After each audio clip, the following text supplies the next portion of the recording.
Welcome to the panel discussion on the future of startups post-Covid-19. This is brought to you by Zama, the Zone for Ask Me Anything. We have some very distinguished panelists for the discussion this evening. I'm going to just wait for a minute or two while some of the guests do join in. We have quite a few participants who've already logged in, and some of them would still be logging in. It's just exactly 4, maybe wait for a minute or two. We also have on the screen our distinguished panelists today. Let me briefly introduce them and give a more detailed introduction once the others join in. On the top left-hand side for me is, of course, Jia Singh. She joins us from Delhi. Hi, Jia. Good evening. Welcome. Thank you so much for having me. Our pleasure. We also have Roli Singh from Bangalore. Hi, Roli. Good evening. Roli, I think you might have to unmute yourself. Yes. Hi, Sandeep. Glad to be here today. Yeah, very nice to have you here. We also have Garima Pande. She is also based in Bangalore currently. Hey, Garima. Good evening. Hi. Hi, everyone. And of course, Merril Diniz. She is joining us from Delhi. Good evening, Merril. Hey, Sandeep. Hi, everyone. Awesome to be here. Great. So should we wait for a minute or two to let the others join in as well? Yeah.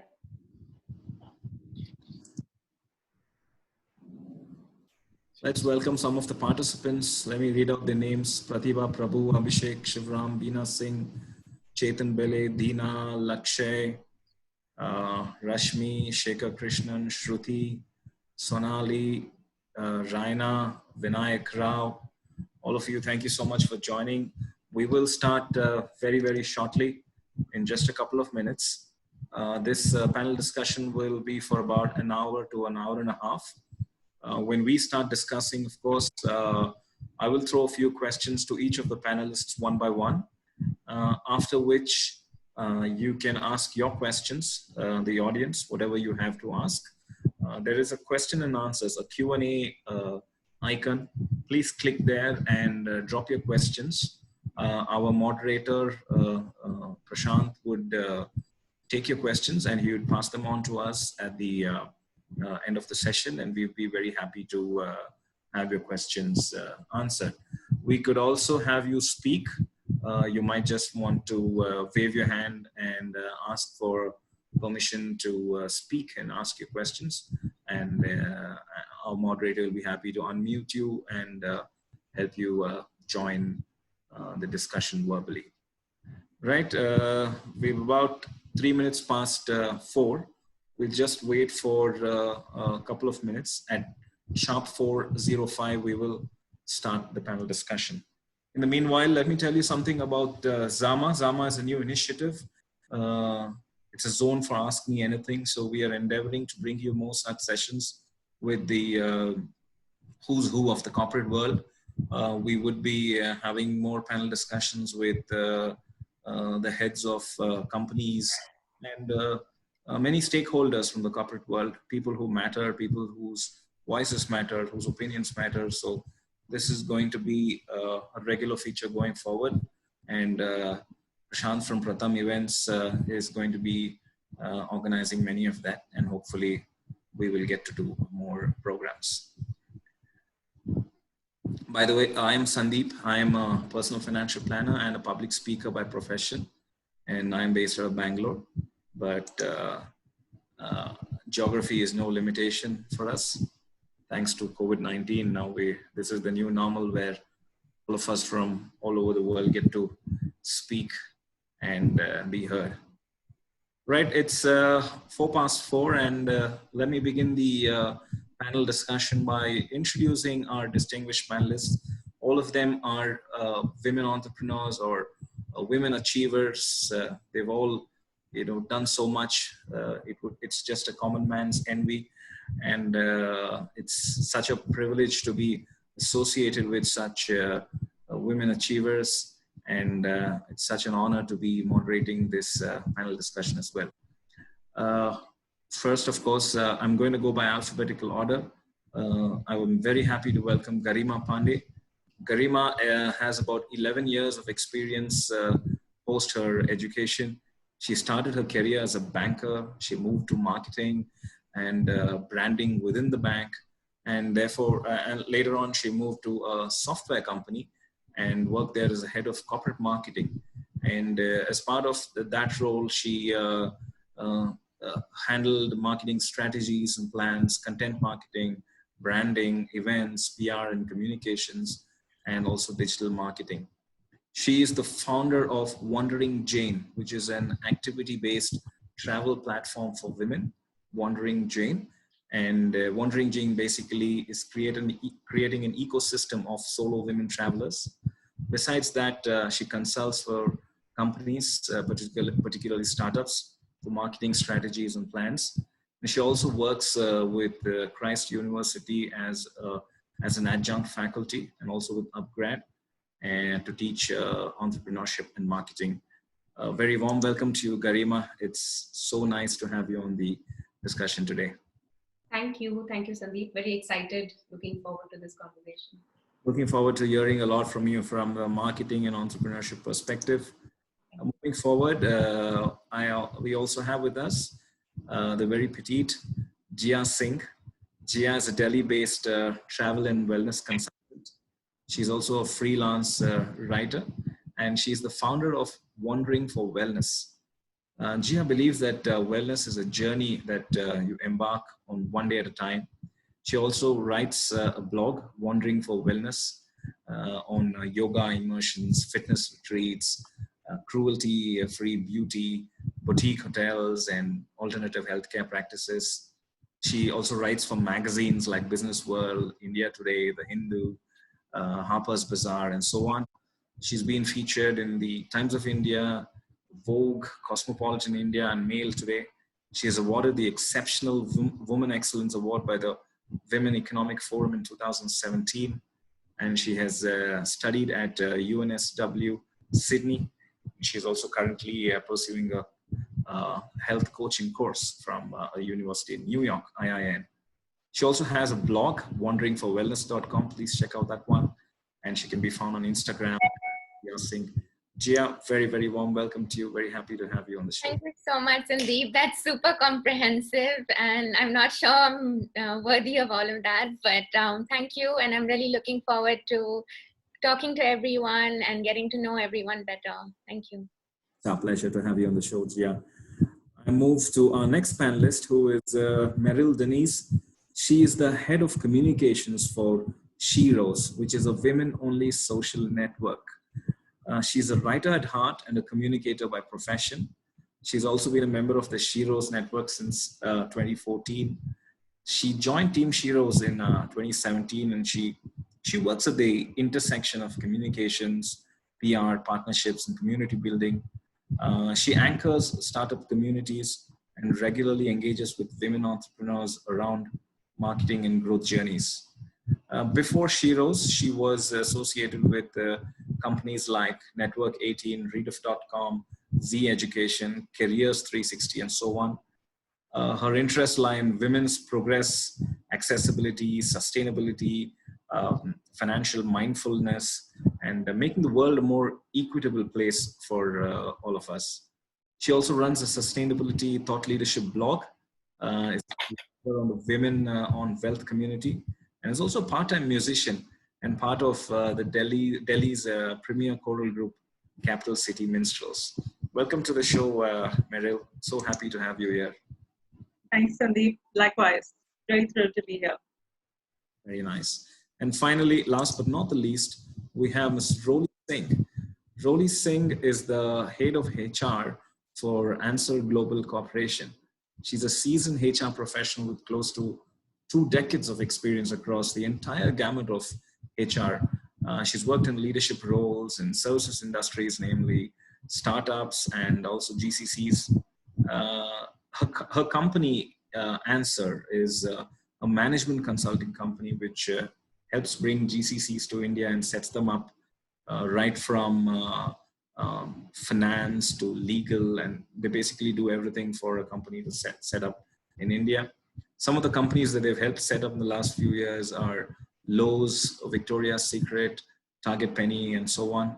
And Roli was also earlier associated with Swiss Re as a vice president in HR.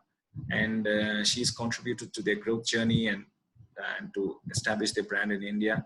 She's also a certified coach and a master NLP practitioner and does pro bono coaching. Apart from work, Roni, of course, is a fitness enthusiast and enjoys pottery.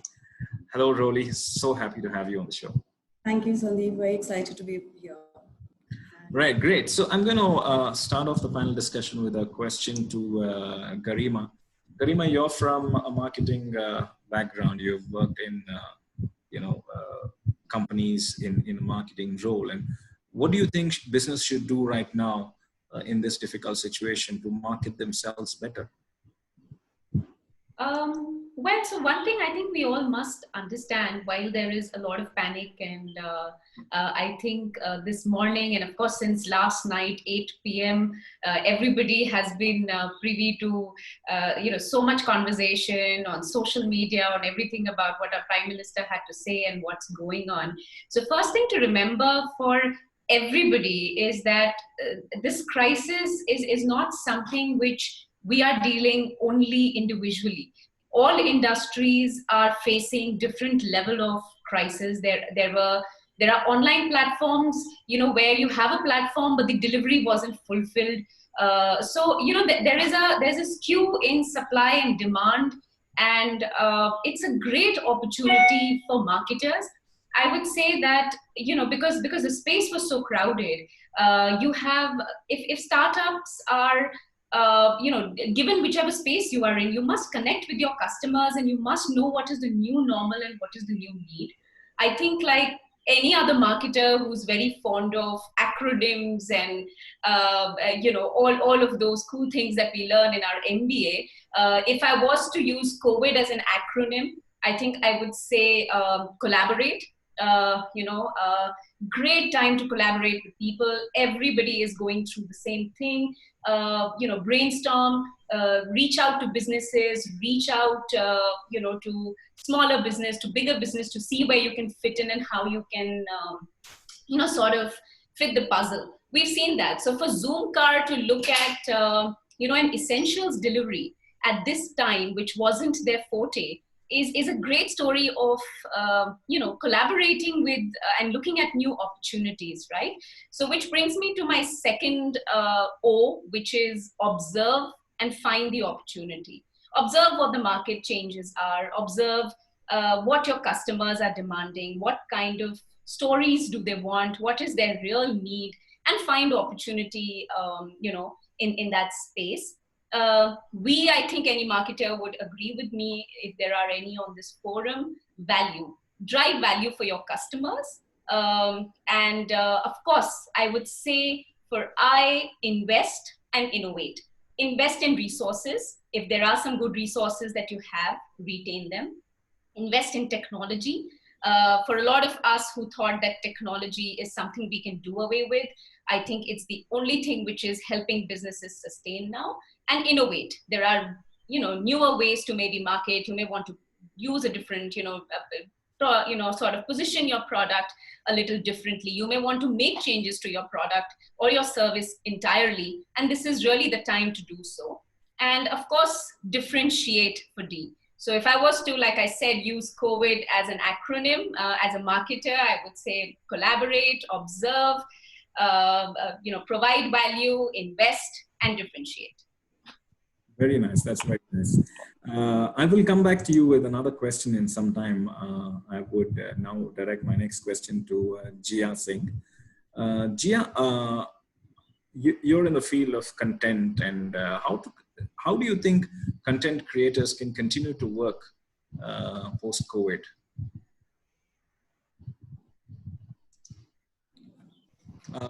Your mic is muted. Yeah. Sorry. Can you hear me now? Yes. Yeah. So I think, like Garima pointed out very eloquently, we have no idea how long this period is going to go on until. And it depends on what kind of creator you are. But for people in the luxury, wellness, and travel sector, making new content will become increasingly difficult as time passes, because those are the industries, hospitality and travel, that have been hit the hardest. So aviation, travel, like obviously flights, hotels, smaller B&Bs, as well as luxury or high scale hotels. And so for that, content creators are doing a bunch of different things. One is to try and support local businesses or brands that they have collaborated with in the past, where they talk a little bit more about their process, their journey, and they sort of they share a little bit behind the scenes of the brand. So this is actually a really good time for content creators to go back and to start dialogue with the brands that they worked with in the past, and try and find new ways to develop a narrative and to build a rapport, so that their users and their audience is able to get to know these brands a little bit better. A lot of content creators are also choosing to do IGTVs and live sessions with a lot of these brands, particularly in the sustainability space. So I think that's another way for you to continue to keep the relationship, to support the brand, and to also encourage conversation and allow the audience to sort of ask questions. I think for both the brand and the content creator, it's an extremely hard time. So I find that people who were otherwise working within a niche of, say, either travel or health or wellness, are now in a space where they're having to improvise, where they're having to get out of their comfort zones and provide and dabble in more sort of segments, because a lot of their segments that were their primary segments are no longer there. So for me, for instance, I've tried to move a little bit away from travel and tried to have more conversations with wellness practitioners, doctors, health professionals, and alternate healthcare workers.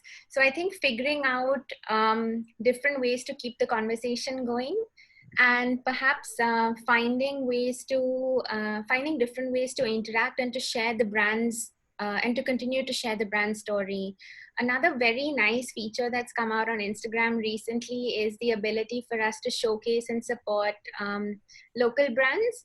And so I think for anyone, regardless of whether you have 10,000 followers or 1 million followers, just I feel like any day is a good day to make someone's day. And I feel like brands are working exceptionally hard at this time, and they've had to cut back and rejig and figure out a lot. So I think it'll definitely bring a smile to their faces, and it'll also enable your audience to get to know this brand. So if you're able to, on Instagram, it'll be really nice if we could all share our favorite brands, whether or not we've collaborated with them, but brands that we use and brands that that we enjoy, and brands that where there's synergy between us and them, just to sort of give them a shout out. And I think these little things will go a really long way.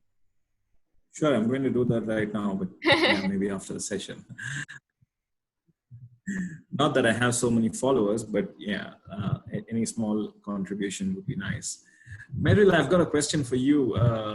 What are some of the challenges that are faced by entrepreneurs as observed in the Sheroes ecosystem?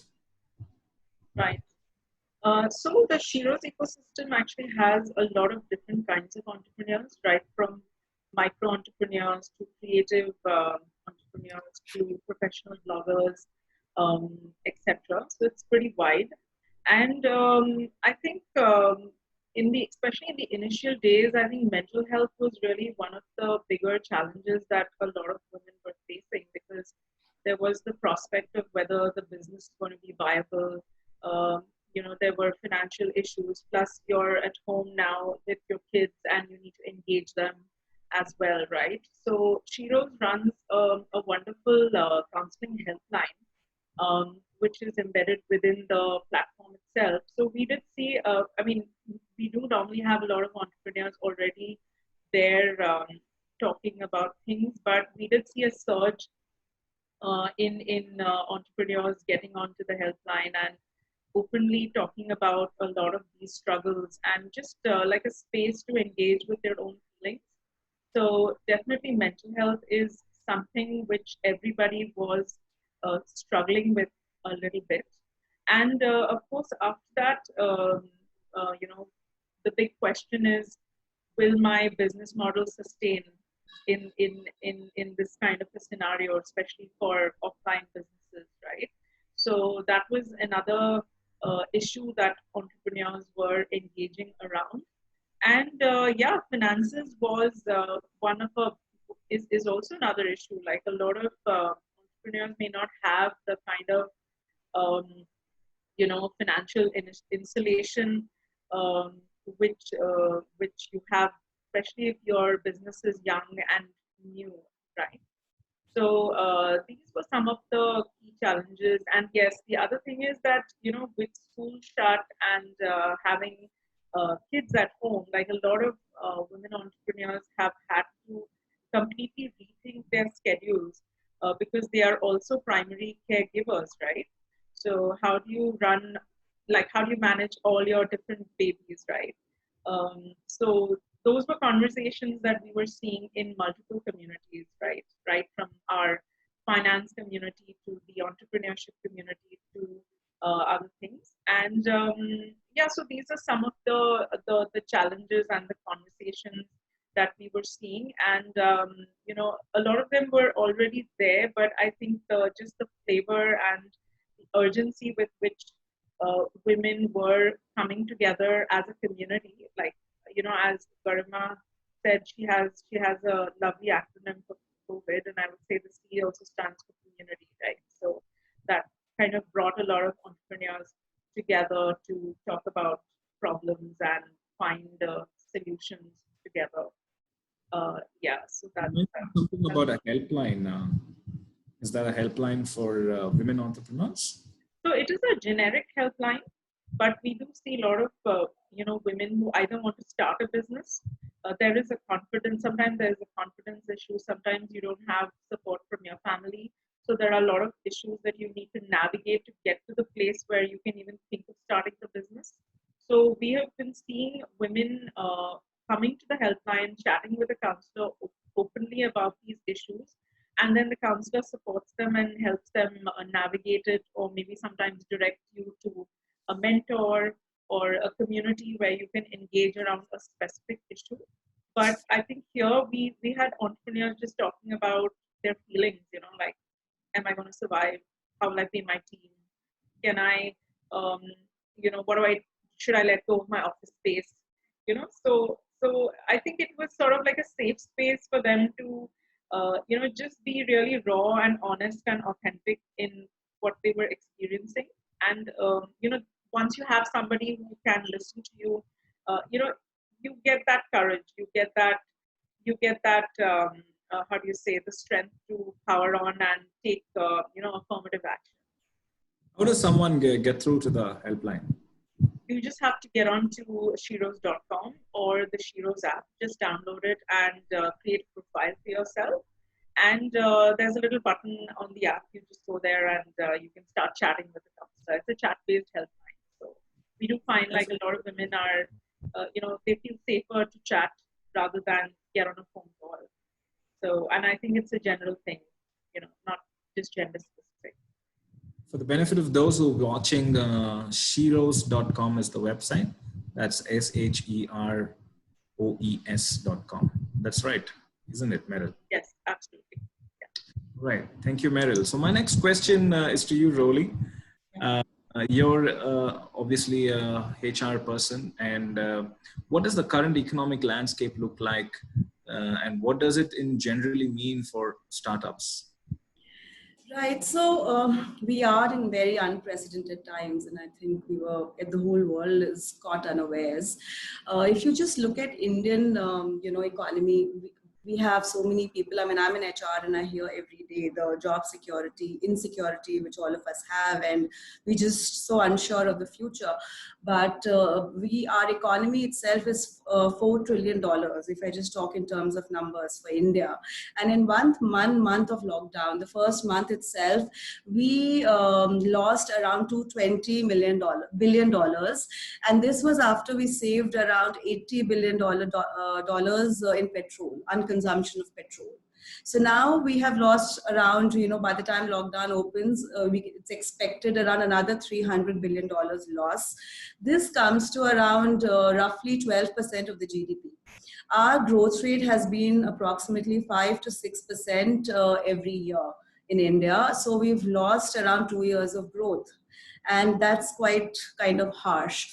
But then, the government yesterday, the Garima was mentioning, Modi, he's announced some new packages and the government will do what to do to help us kind of turn around. Now, what will happen to startups is that there are a couple of sectors which will benefit immediately, or who will, I would rather say, will grow faster, or they'll have quicker turnaround for obvious reasons. So first one is pharma. And because of the health conditions, everybody will be more cautious. Our working conditions, personal, professional, everywhere, we will be more cautious. So there'll be a lot of more production, consumption, and all startups, industries related to that sector will do better. They will rise up faster.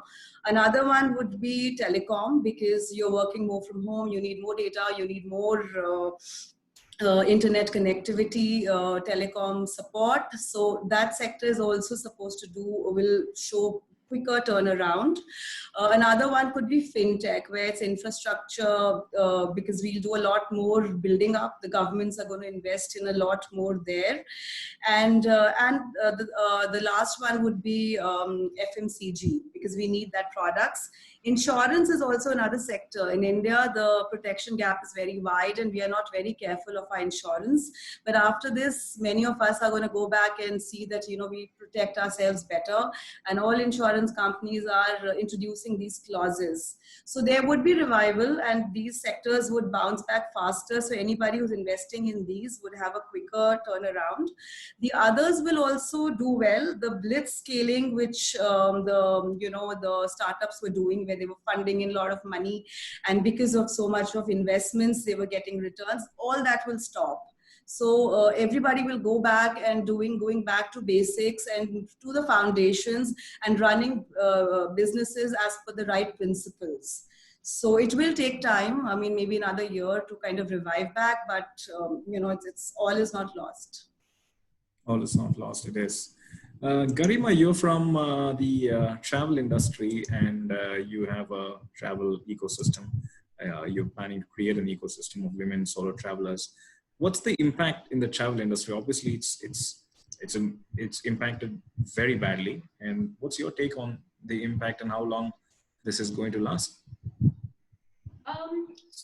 The impact is, of course, is very wide. And if one was to talk of just about, I read some data that was on one of the IMF sort of sites, and it said that, interestingly, the kind of business that Zoom has, for instance, has done more business than all airlines that in the last 3 months combined their sort of revenue. So which clearly means that people are not making money in the travel industry. In India, there are about 53,000 odd travel agents. You're talking about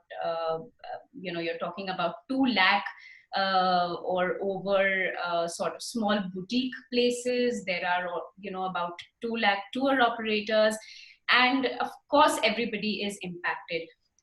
What's interesting to understand is that revival is there because we're clearly it would take, like I think Roli was mentioning, I got dropped off for a bit, but she spoke of certain industries where one can see revival slightly sooner than later.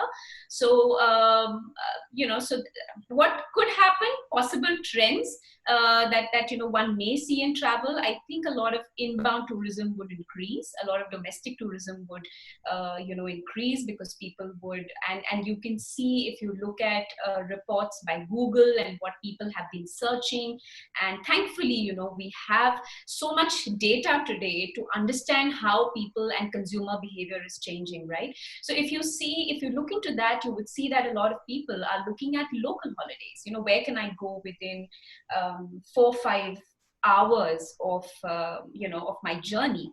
So that we may see a lot of domestic tourism increase. India as a geography, thankfully, has is everybody's taste buds, right? I mean, it'll help. You want to go to a beach, you want to go to a mountain, you want to deep dive into adventure.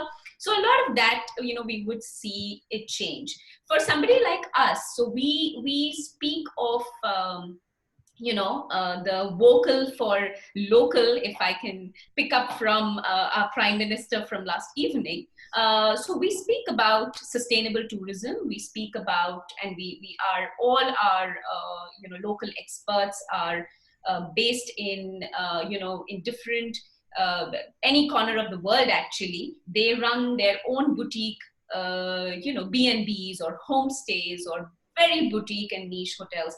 So which, if I'm looking at from a traveler perspective, and I'm looking at non-crowded places, I think fits the bill. So it might just encourage a lot of people to look at homestays in a new way. A lot of states would have, new light to the kind of travel that they can do within the system. And as travel and people who are traveling from a consumer side, and even us as operators or as providers, I think one must understand that safety, hygiene are absolutely something you can't compromise on today, right? And there would be newer scores. So if as a traveler, if I'm looking at a place to stay, and I was looking at service and what kind of starry hotel, I would today talk about how safe is it, how hygienic is it, do they have a certain specific provision. And we've taken this time to go back to all our experts and work on these areas and see how they can gear up when things pick up.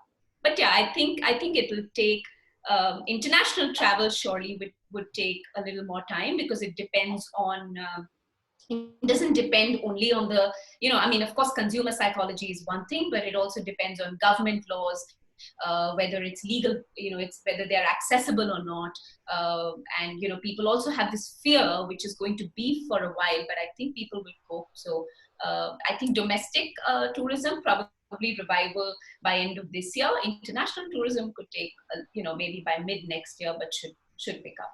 And people are searching for travel places on Google. Another factor that we might have to consider is the affordability going forward, because I read somewhere that airlines may just start with 1/3 their capacity, where they maintain physical distancing, like every alternate seat is left vacant.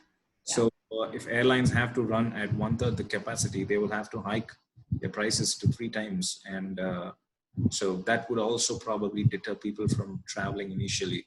Correct. Also, travel necessarily doesn't just mean, we are talking about travel that an end consumer takes, but look at business travel. That's going to dip this year, right? Look at all your big events, whether we are talking Olympics, IPL, if I'm talking India, any of the big events, music concerts, any of that congregation are all cancelled or postponed. And there's so much tourism around it, right? We decide on a particular country based on maybe a beer festival or a music festival or a sport festival. So all of that is not happening. We must remember it's not happening this year. But, for players, I was also reading some data, and the more data that I'm reading, it comes through very clearly that 37% of the startups across the world only have capital to survive for 6 months to 12 months, including travel startups, right? So which goes to say that, of course, we would see a lot of startups probably shut down, or probably use that pool of money to innovate. And that is something people can look at this year, because travel doesn't only mean end consumer. Business travel, sports travel, students are not traveling. There are no overseas exchange programs. Any of that is not happening. So certainly an industry which will take probably, which will be the last, in the curve to recover.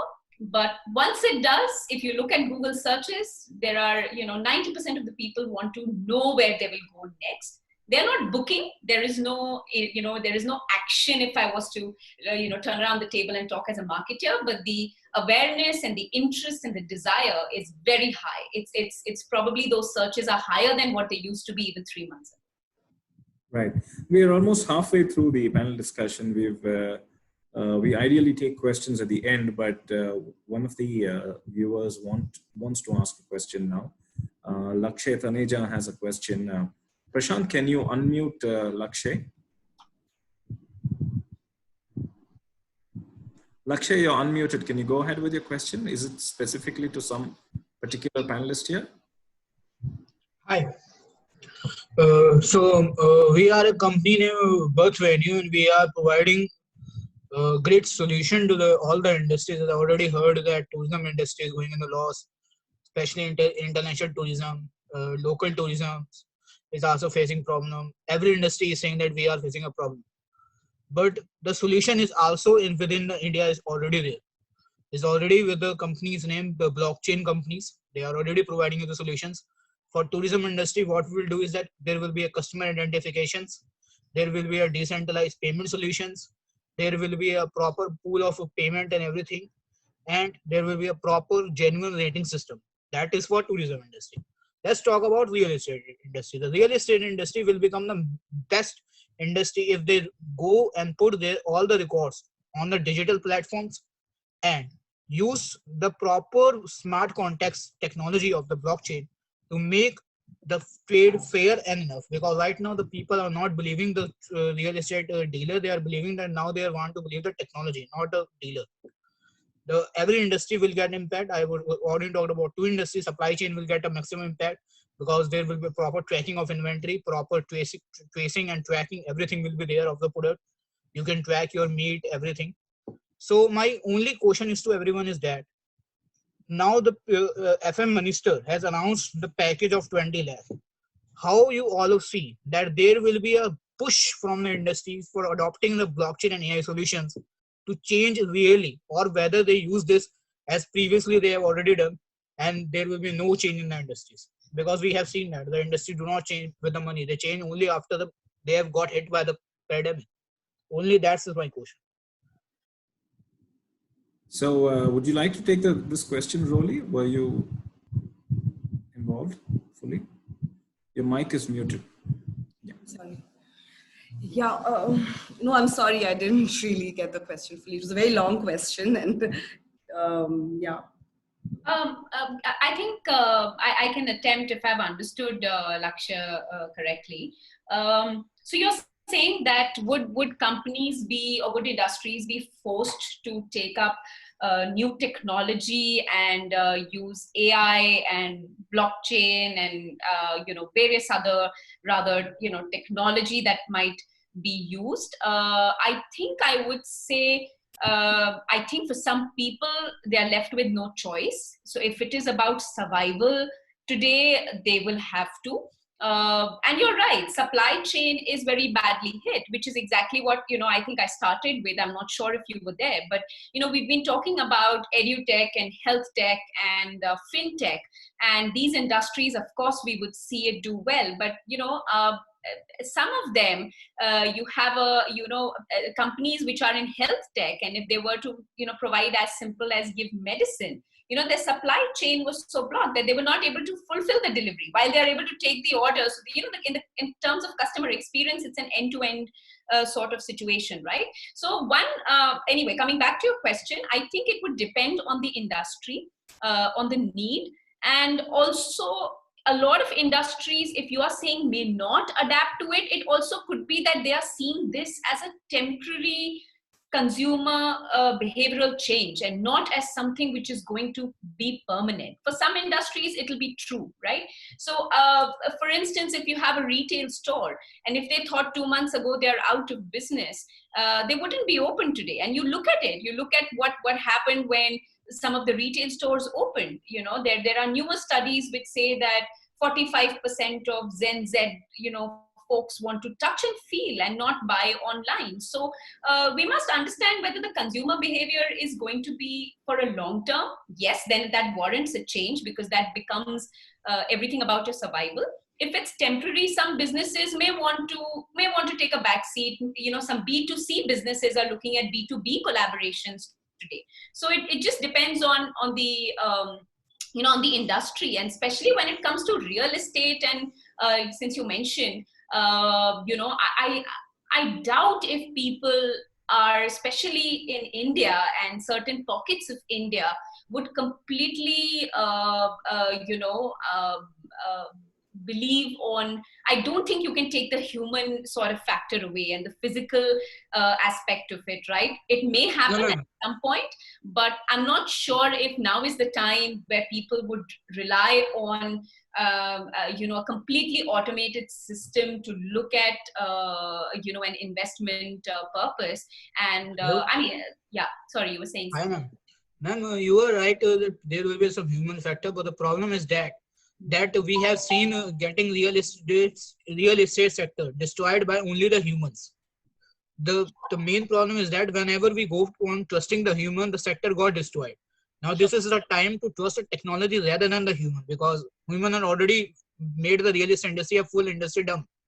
Sure. No, I mean, like I said, I think it's about what kind of trust factor one comes up with. In terms of technology, that there have been. So if you look at it from a banking perspective, there have always been these real estate funds which have partially done well, which have not done well. I think which is why I said I think in certain sectors we have a little hitch. But yeah, I mean, if there is an AI solution, it's definitely a good attempt. If somebody is looking at starting up in that and looking at providing that solution, and given that there are strict government norms also in that sector today, it can be a good attempt. But I can't say that that will be the new normal, and I don't think that will become the new normal. Is my opinion. I mean, I'm sure.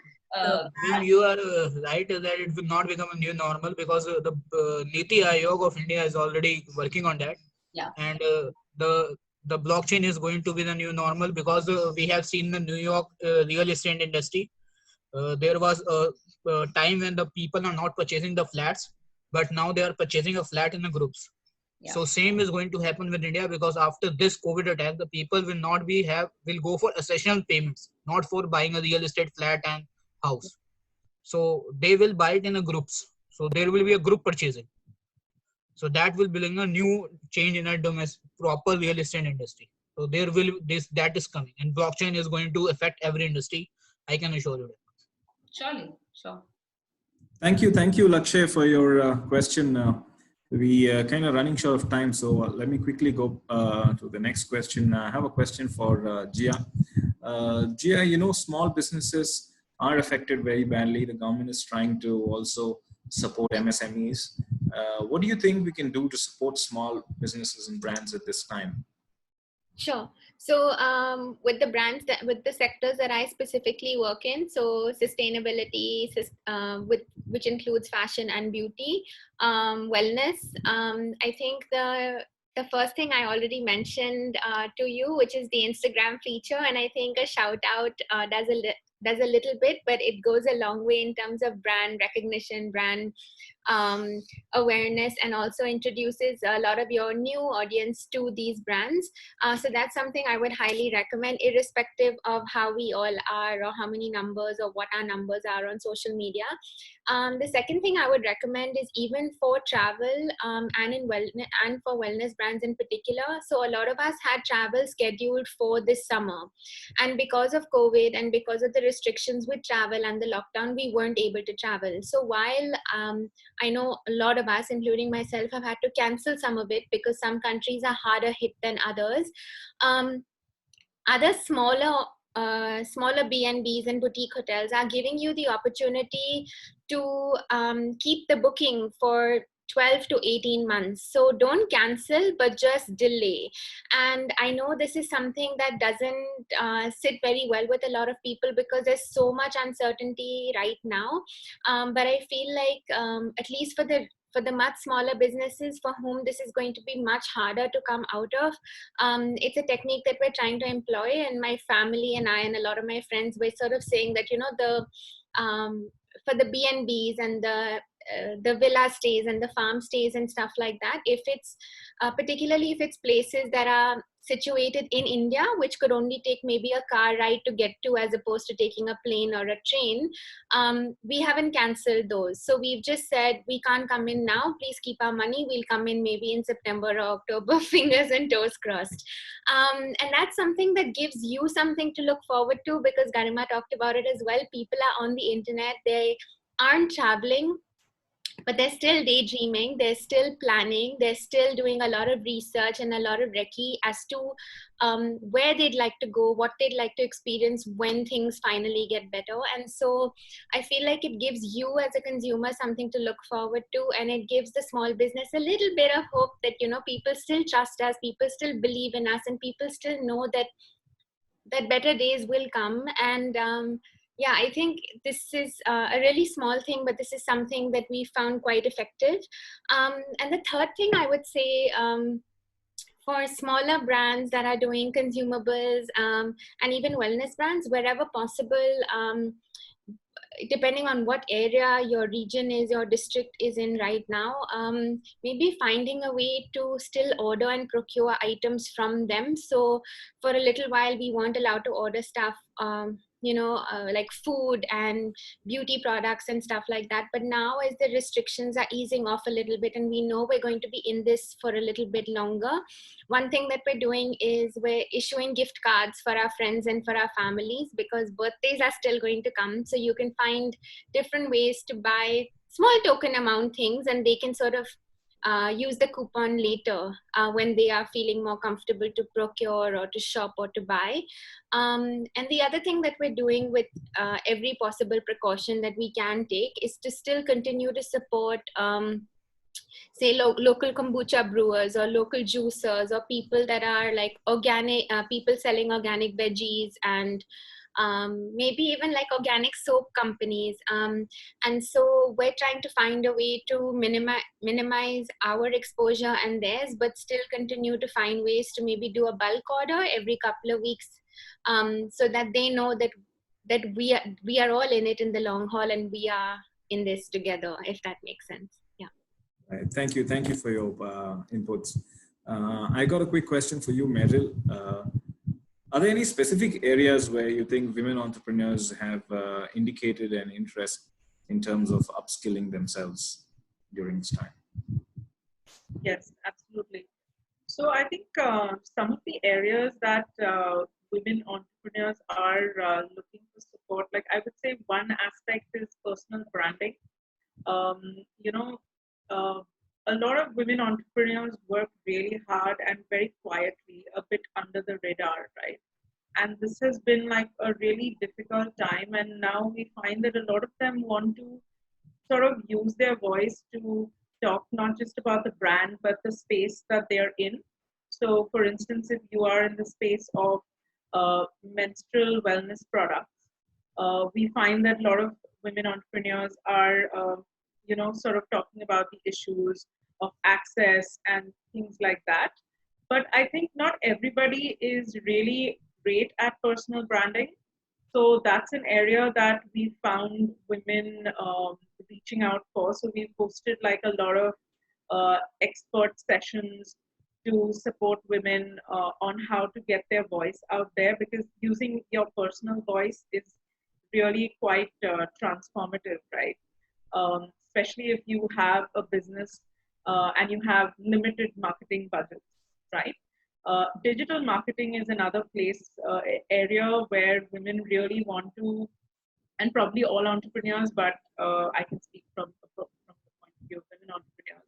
Digital marketing is another space where they really want to develop their skill sets and understand how can their brand upskill and be on top of all the new trends and the new platforms and things like that. Another interesting thing that has come up is suddenly, with all these live sessions, women entrepreneurs want to know, how can I be comfortable doing a live session? So we have a lot of women saying that, look, I can do like a recorded video, I can, do other kinds of things behind the scenes. But then when I come, into a live Zoom session and I need to talk about my business, or I need to talk about some aspect of the business, I feel a bit shy and self-conscious and all of that. And so these are three areas where I've seen them wanting to upskill. And I would say the fourth aspect is really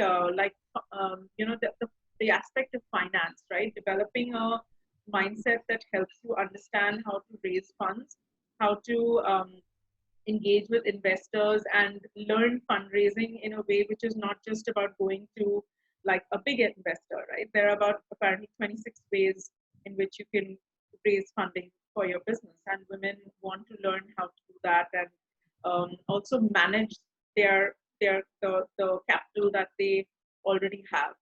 So I would say that these are four areas where we are seeing an interest, and we have a lot of experts who are like really great at these spaces, and we have a lot of women experts. So they have been very active on the platform, sharing their skills and even hosting boot camps. So recently we partnered with this really wonderful organization in Punjab called Girls into Tech Foundation, and so they hosted a workshop, a boot camp on Canva, like because graphic design is such a it is a skill that everybody needs, whether you're a professional blogger or you are a entrepreneur or a micro entrepreneur, right? And we had about 60% of the attendees were entrepreneurs themselves, and it was really like something which I felt was really useful for them, and we got some great feedback.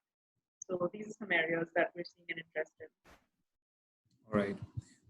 Roli, I've got a question for you, something that's on the mind of many people, on my mind as well. What's the current hiring scenario? Are companies hiring? Are they going to be hiring going forward? How can candidates be better prepared to face this uncertain future? So, yeah, that's the most popular question these days. Yeah, so the companies are taking a very cautious stand, and for a large portion, I've seen organizations who are more on wait and watch. So, as I said, from a startup and even regular organizations, sometimes you have very ambitious plans where you are kind of hiring for future. So all those kinds of hirings I've seen are largely, they have been reduced, or in some organizations on freeze also. So the pressure is more that how do you make do with less, people taking up more responsibility and more accountability, and we do not get new people onto it. One more reason for this is because clients are also doing the same. Clients are also, our global clients are also looking at what next. Everybody, many of them are in different phases, so we don't know the future in terms of whether what we were hiring for would happen. So it's a cautious note. Having said that, for critical roles, people are still hiring, and even we are hiring for critical roles, and some of our clients, they are actually pretty ambitious. They're still continuing. Retail clients, one of our retail clients has around 200 open positions even now.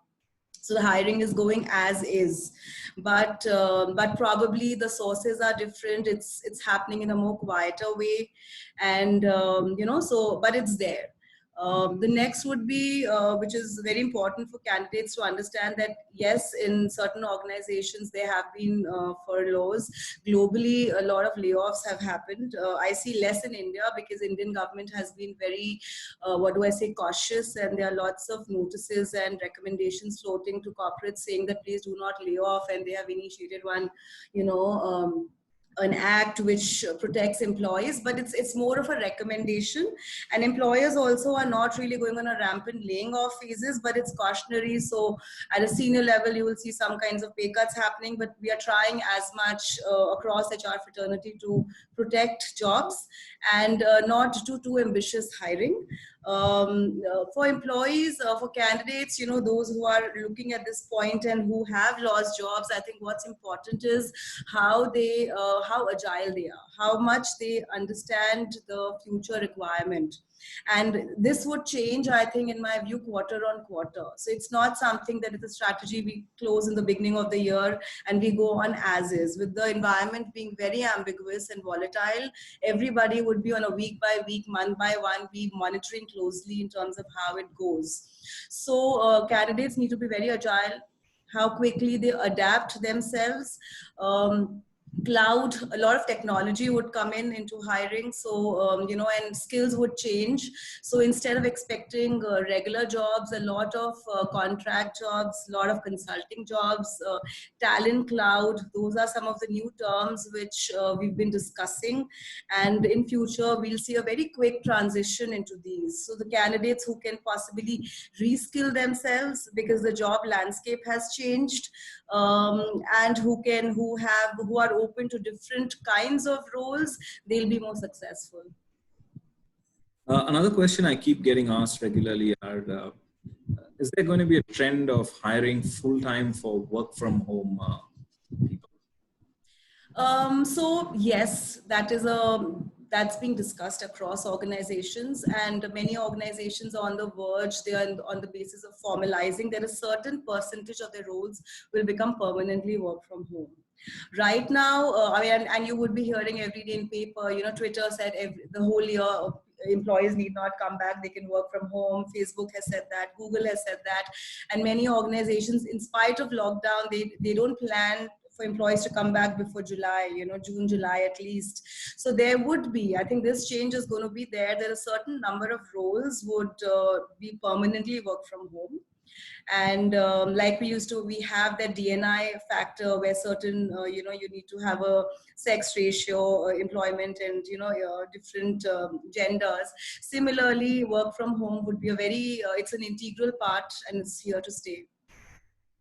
You as a HR head encourage women, mothers who have children and expecting mothers work from home more often than not? Yes, so work from home for expectant mothers is very given. Their health and safety is our priority. So that was happening even earlier on. There were no two ways. But for others, there would be flexibility. But I really don't believe that we should give flexibility more from a gender perspective, being an equal opportunity employer. So I'm not of a big advocate of that. But in today's time, yes, flexibility is the key word. Organizations, corporate world, in many organizations, and especially in startups, wasn't very flexible. That culture has to change. And for men and women now, when you're working from home, there are no boundaries. I see people start work early, they finish late. And so we have to just get used to that. They will take half an hour break and go pick up their kids from school, or they will attend, kids in the background, and you're seeing the pet animals and, the different breaks which they need to take. Those are very legitimate. So there will be different kinds of flexibility coming in. It's a big mindset set shift, which all of us are going through. A lot of legislation also needs to be changed, the legal norms, because the current setup doesn't allow too much of remote working, especially in India. So those legal registrations also would change in due course. But like I said, this is here to stay, and a large population of people, they have to be prepared. And we also need to be prepared to give them that leeway. Sandeep, I'd also like to add something here.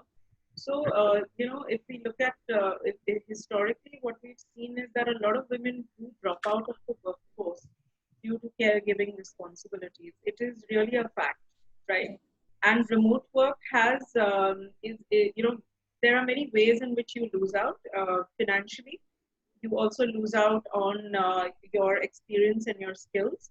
And of course, there's personal growth as well, right? So these are some of the things that women lose out on also, because they aren't able to go physically to an office, right? But remote work is something that has been going on for a while. The only thing it hasn't received the kind of respect and dignity which it requires. And to be honest, it has been a lifeline for a lot of women, right? And like Shiro's, in fact, has a business unit called Managed Remote Solutions. So we have been investing in this for the last 3 years, and we have 10,000 women deployed via this unit, and a lot of them work from very remote places, and they work on multiple kinds of processes. It's credible work. They get a paycheck at the end of the month. So I think that it has really multiple aspects to it. I mean, we call it a workforce on cloud. and it has especially like the relevance has just gone up because of COVID, and there are a lot of businesses that are looking to scale up to say 100 members in 2 days flat, and they're not able to do that, right? Because one is you need to hire correctly, you need to also be able to have the strength to do that. So those are certain things that Mars has been able to fulfill, especially at a time like this. But yes, overall, I do feel that there is a gender lens here because of the lifestyles of women and the expectations of women. So I just wanted to put it out there as food for thought. Sure, sure. That's good food for thought. Thank you. Abhishek has been wanting to ask a question. Prashant, can you unmute Abhishek? Abhishek, can you go ahead with your question? Not Ankur, Abhishek Shivram.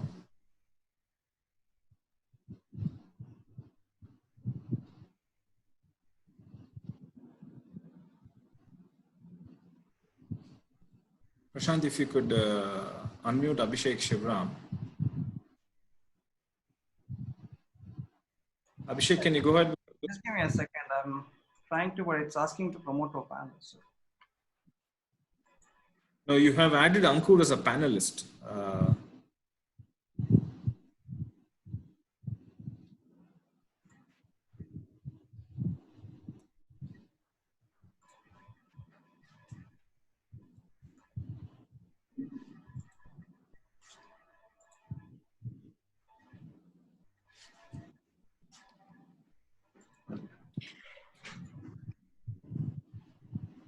Okay, I'm not able to unmute Abhishek for some reason. Okay, Abhishek, can you type out your question, please?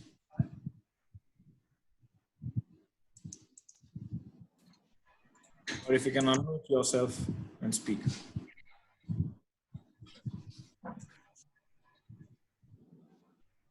Okay, I think Abhishek is either not here or he is going to ask us question a little later. Okay, it says he's using an older version of Zoom, so I'm not able to unmute him. All right. Abhishek, if you can hear us, please type in your question and who it is addressed to, and we'll be happy to take the question.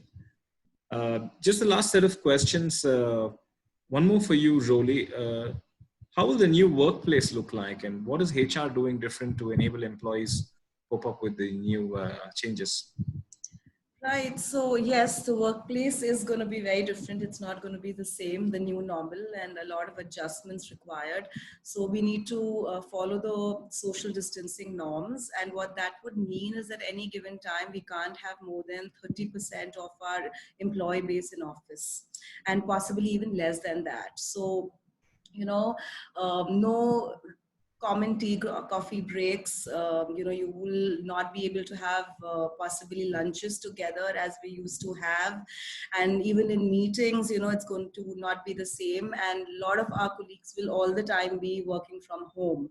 So that's going to be one thing which is different.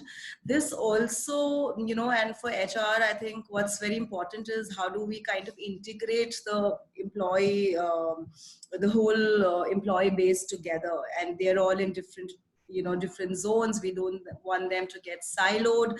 So employee experience becomes even more important, and we need to kind of innovate and think differently as to how do we get them together and engage with them.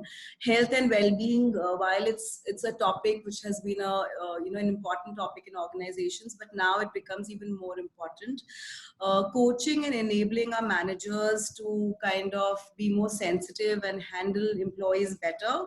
And I think last one would be that some of our processes and policies, in terms of how we did performance management, how we did probably some other key HR initiatives would change now. So we need to kind of think this in mind. The goals would change. Everything's changing. So it's a huge shift, and for us the biggest responsibility would be that how do we be more inclusive, be open, and it's a new territory for us as well. Nobody has ever done this before. So how do we kind of make them, upskill them, ensure that the training, they get the right training, we develop them as they are supposed to develop virtually, get used to this environment. So I think, yeah, lots of different things and lots of changes for the employees and managers. So which we would focus on making it more seamless.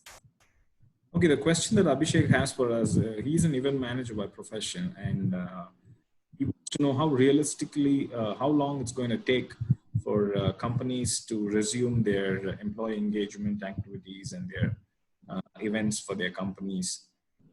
When would they resume realistically?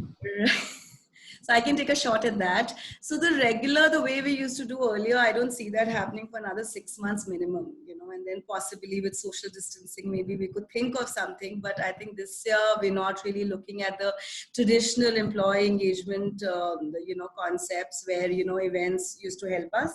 However, we would be hosting a lot of stuff virtually. So, I've seen organizations like HP and all host, HP's Got Talent virtually, and that's where, we would need, events, coordinators and planners and companies to kind of help and work with us. So, we would expect, if they can come up to us with more ideas in terms of how we can engage, then possibly I think everybody would be more than excited to kind of leverage. Nothing very expensive, something which is cost effective, works more, and technology based. I think that would be the new phase of engagement and events. So Abhishek, I think she's answered your question. What she means to say is it may take at least until this year end or early next year for anything on the events and engagement front to start. But however, companies are doing stuff online, and even HP has organized the HP's Got Talent online. So maybe event managers and artists need to reinvent themselves, probably do something with technology, and hopefully that's the way forward for the next few months. I think we've kind of come to the end of the session. I throw open the floor to all the panelists if you have any further points to make that you might have missed out or I might have missed asking. And the forum is also open for questions from anybody who's currently present. Afreen, Ankur, Bina, Dwani, Manoj, Dina, Purnima, Reena, Rohit, Satish, Shant. Anybody you would like to ask a question, please do drop it in the chat or in the Q&A. Anything else you would like to say, Merril? I was told you might have to leave at about. Yeah, my meeting got postponed. But maybe I can just share one thing. I recently attended a really interesting online event on this platform called AirMeet. I don't know whether you all have experienced it, but what's kind of interesting is... You just lost you in between. And what was that again? I recently attended like an online event, and the platform used was called AirMeet. So what they've done is the way it's designed is it actually looks like you're sitting in a conference room. And there are these chairs, like there are these tables and chairs. So there's somebody who is actually sitting next to you, and their profile is there and all of that. So I think probably there's going to be a lot of innovation leveraging technology. And I'm also seeing these interesting little trends, like for instance, the restaurants are inviting artists to perform on their pages, and so a lot of, I really see it as a time of innovation in a way, and one has to like embrace technology and sort of just think out of the box, and it's already happening, So I think it's inevitable. Technology and innovation are just like, they're calling out to us in a way. Talking about thinking out of the box, I had an idea which is out of the box again, and want to ask this question to Garima. Garima, do you think there is a possibility of virtual reality tourism taking shape in the near future, where I sit in front of a screen with maybe a headset or something, and which gives me the the feel of being, say, in Goa or on a hilltop. And with all the, we've seen it, the cinema theaters these days, you have, I watched a movie, I think it was Lion King, in a cinema hall in Bangalore, where, the chairs were shaking, and, there was snowfall and water and all this. It was a very real experience. Do you think this kind of tourism might take off? So, that's a very interesting question. And I think that is something which, is not new. It exists. So, a couple of years ago, many years ago, rather, I'll share a personal story. And, there was this new, suddenly so many people talking about, so religion, by the way, religious tourism adds to about 20% of the pie, globally. In India, I think the skew would be much higher. I don't have data, but I think it would be safe to say that 50% would go on to religious tourism, right? Or in and around it. So you go to a certain place and you cover the place around it. When there were these virtual aartis and, you could pay for it and you could see, and it blew my mind. At first, I think, I'll be honest, I made fun of it. And I said, what is even this going on, right? But if you look at it, I think that was really the point to say that something which is so close to us, look at the consumer behavior. If you are ready to give the 2,000 and 5,000 for a lavish aarti without naming any religious body, it's amazing. And that is the mindset. So if you look at most foreign museums world over have moved to a virtual tour. You pay for the ticket and you can go for a virtual tour in the museum. Most European museums have moved to that. Most historical places have moved to that. So virtual tourism and, looking at maybe tools, I may get a kit that I wear it and I will really feel I'm actually scuba diving and surfing. Why not? I mean, absolutely, why not? But having said that, there's something else I want to say. While we've made so much about COVID-19, have we forgotten Ebola, MERS, SARS, and various others? I don't know if you guys know, I've been following, so instead of following news and other things, I've been following virologists very, very avidly. So most people are saying there are more than around 4 lakh viruses which can affect mammals in the world, right? So we knew of Ebola, which probably had a lower, it wasn't as contagious, but it was more fatal. We have COVID-19, which is more contagious, but the mortality rate is lower. It's not as fatal. For all you know, tomorrow there'll be another virus, which is equally contagious and fatal. And out of those 4 lakh viruses, we don't know what we will get to when. Why I'm saying this is not to scare people, but to say that, so I started my career, interestingly, in the year of the recession, right after that. And I got placed by, a global leading bank, and we didn't even know whether we'll have a job. And and we made so much about that global recession. I'm sure all of us, 5 on this forum and the others as participants who've seen the 2008 would know that we felt that the world is over. I don't even know whether, I'll get a job, what will happen to my career, etc. And this situation has completely dwarfed it. We've forgotten how that was, right? So instead of hitting the panic button, I would say some consumer behavior, I'll repeat that. For most industries, we must understand whether the consumer behavior is temporary, is it only going to last for the next 6 months and 12 months, or is it just going to be the new normal? So for a lot of industries who are hitting the panic button, I quite doubt. I would take our coping abilities. I would weigh them higher than what is going on today, right? So. You go to Karnataka and Bangalore is fairly open. And I know, you and I, earlier when we were chatting, Sandeep, we said things seem like they're back to normal. People are shopping, people are buying.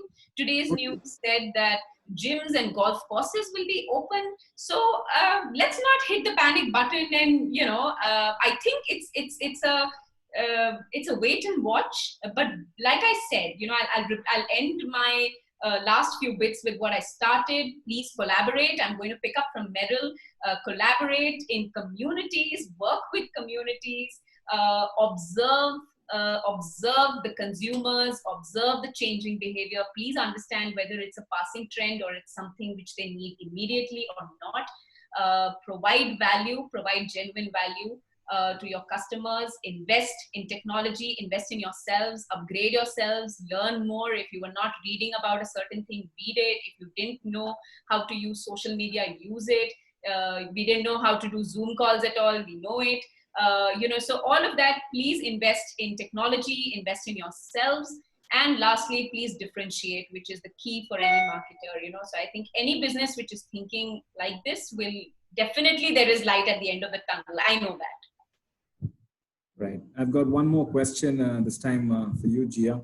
One of our viewers, Abhishek, in fact, he's going to be an author very soon. He has written a book. He's waiting to publish it. And you are also a writer, and you write for so many things. I think writing can be a nice career to pick up during this time when the traditional businesses are being affected. How can he promote his or sell his book? He's been waiting to sell the book from quite some time. Okay. First off, congratulations, and I hope we all get to read it someday. I haven't published a book. I've been sitting on one for 2 years now, so congratulations and kudos to you for getting it out there. It takes a lot to put your work out there and to kind of have the diligence to get it done. I would say that because we're all homebound, this is actually a really good time to write for work and to write for pleasure. And one of the things that I encourage writers, whether you're published or not, is to write a little bit every day. So even if your book is out, even if you're writing a lot for work, to write even a page or 2 pages every single day. It could be amusing, it could be journal, it could be what you're feeling, it could be just penning down how your day went. And I just feel like consistently sticking to the process of writing every single day with diligence goes a long way. In terms of promoting your work, so there are a couple of things that one can do. One is for you to, when lockdown eases, obviously, for you to perhaps share a few copies with people who do a lot of book reviews. So either now or maybe in a little while, I can share some of these with Sandeep, but there are lots of individuals and organizations that do book reviews on their channels and on their handles and websites. I'm pretty sure even Shiro's would have something where they discuss where they discuss books and stuff like that. So figure out which audience would resonate, where your book would resonate best, and then maybe share a few copies, digital or print, and have them do maybe a book reading or sort of share the book with other people so that your book reaches more people. The other thing that a lot of people have taken to is taking excerpts from the book once it has been published and using those excerpts as creatives using Canva or Photoshop or whatever on Twitter or Instagram to sort of get their work more, to have like people resonate with some excerpts of their work as opposed to the whole book. So I feel like because we all are juggling so many different things, sometimes if you can pick up the meatiest part or the most thought-provoking part from your book, and this could be 5 phrases or 5 quotes or 5 scenarios, and make content out of it on social media, and then if it resonates with people, have them share it and sort of encourage a discussion around it. I think that would help a little bit as well. And lastly, I'd like to say that there are lots of writers and bloggers and content creators that are very keen on having conversations about books at this time, because books, art and music are healing us and helping us a great deal right now. So if you, and you can try this, just share an email, personalize it, send an email out to 10 or 15 individuals whose work you like and whose work you resonate with, and ask them to maybe do a book review. And I wish you all the best. Well, wish you all the best, Abhishek. Got one question which just came up and kind of disappeared. It's a generic question which mostly you guys have answered, but I'm going to read it anyway. If any of you have anything more to say on that, you could add in. Will this COVID-19 change our lifestyle completely, as the revenue generated itself is going to be very less? Would any of you like to answer? Roli? Yes, so it will, yes, make us more cautious.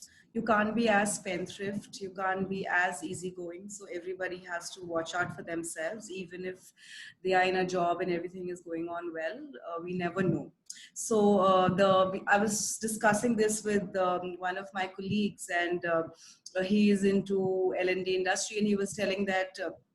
The spending power is going to go back to possibly a couple of years. So there'll be people wouldn't be, as like I said, malls are going to get closed, they wouldn't be opening as much, while FMCG and certain sectors are going to be opening up. But our lifestyles, your pubs, your partying, your socializing, everything's going to be changed, and people would be a lot more cautious. So yes, I think that's the answer. Right. I have a question. I want to know this from you, Sandeep. Since you are a banker, and I think further to the last question which Roli was answering, how are people? You know where the money is going or not, or are people only saving and not spending their money? So what is your thought on what's going on now? It is a little difficult. Many customers or prospects I speak to are a bit worried about their jobs. They do not want to invest anywhere, fearing that they may lose their jobs and they may not be able to stay invested. It is very difficult, but this also is an opportunity for people like me to help customers understand where exactly they need to park their money. Whether it's the right time to get into equities, or whether it's the right time to stay invested in secure investments. There is also a lot of focus and a lot of realization that people have to get themselves insured now, especially in terms of health insurance. So I'm seeing a lot of traction on that. So on one side, people are a little wary about investing, but at the other side, they're also trying to understand the importance of being insured, and that's a very pleasant development, because in India, insurance penetration is still very low. And I have a YouTube channel where I discuss this quite regularly. People are literally sitting on a landmine with low insurance coverage. I mean, you would have already read recently that private hospitals are charging a bomb for COVID-19 treatments. And if you are someone who would like to get admitted to a private hospital, God forbid you get the virus, then you'll be set back by a few lakhs. And why would you want to do that? You want to transfer your risk. So luckily, many people are now saying, yes, what you're saying makes sense. I want to get insured. I want my parents to be insured. Earlier, they weren't too keen about insuring their parents because the premiums were costly for citizens, but now they're okay with that. That's a welcome development, I think. So it's a double-edged sword at the moment. People don't want to spend elsewhere. They don't want to take risks, but at the same time, they want to cover their risks as well. I guess nobody wants to spend on luxury, and I think that's being prudent. That's being smart, and I think we all need to be. But what you're talking, that's a new necessity, and they need to be, to preserve themselves and their lives, they have to do. A lot of organizations have, there's an uptake in financial planning sessions, for people. There's a lot of value for people like you, because we've been trying to educate our employees in terms of how to invest smartly and how to manage their finances better in this time. So that's one engagement we're still doing. I do some sessions for companies on financial planning and financial literacy. I will also be probably very soon doing an online session on Facebook as part of the Financial Literacy Week, which is being planned by the Association of International Wealth Management of India, AIWMI. So hopefully that will be of help to people and help me leverage my business as well. Thanks for asking this question, Garima. Thank you, Sandeep. It was absolutely delightful to talk to each of you with your smiling faces, especially. It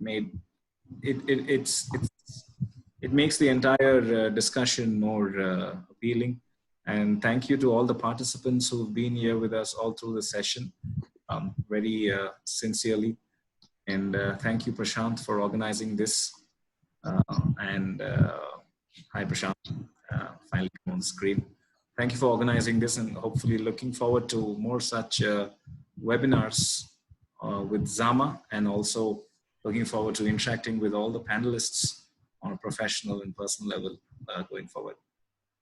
Thank you, Jia. Thank you, Roli. Thank you, Garima. Thank you so much. Thank you, guys. Thank you, everyone, for coming on, taking your time. It's been a good session. So I don't know what your feedback is. I hope. Is there any email or something where they can send you feedback, or any number? Yeah, they can actually send it to. Let me put it out. Yeah, Prashant at Pratham, they can send it to, or info@pratham.com, they can send it. Okay. Let me type that on the chat window. info@pratam, right? Yeah. If you're also a thought leader in your field, if you would like to give some suggestions on new webinars, I think Prashant will be happy to consider that. Right, Prashant?